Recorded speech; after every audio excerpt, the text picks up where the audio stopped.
আমার মতো তো আর বসে থাকি না গো দিদি, পাশের বাড়ির এক মেয়ে পেলিয়েছে, তাই দেখতে গেছিলুম, খোঁজ খবর নিলুম। ওই গো দিদি, দরজা খোলা, চলে এলুম। আমার ভাবে চোর ঢুকেছে। আই মালতী, তোরা দেরি হলো কেন আসতে? আমার মতো তো আর বসে থাকি না গো দিদি, পাশের বাড়ির এক মেয়ে পেলিয়েছে, তাই দেখতে গেছিলুম, খোঁজ খবর নিলুম। ও ঘরটা মোট অবশ্য ঠিক আছে, এসিটা আগে দাও। কারেন্ট নেই সকাল থেকে, কি করবে না রে?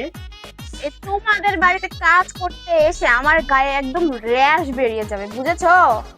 এই মালতী, কাপড়গুলো রোদে দিয়ে আয়। কি?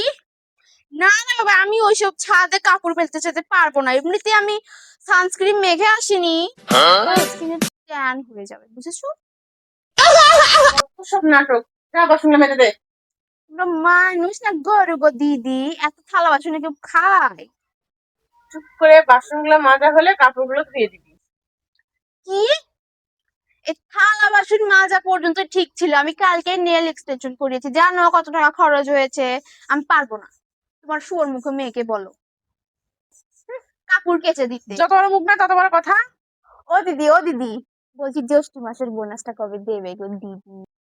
জ্যৈষ্ঠ মাসে আমার কিসের আমার বোনাস? সব মাসেরই বোনাস লাগবে গো দিদি, নাহলে আমি কাজ করবো না। কাজেই রাখবো না।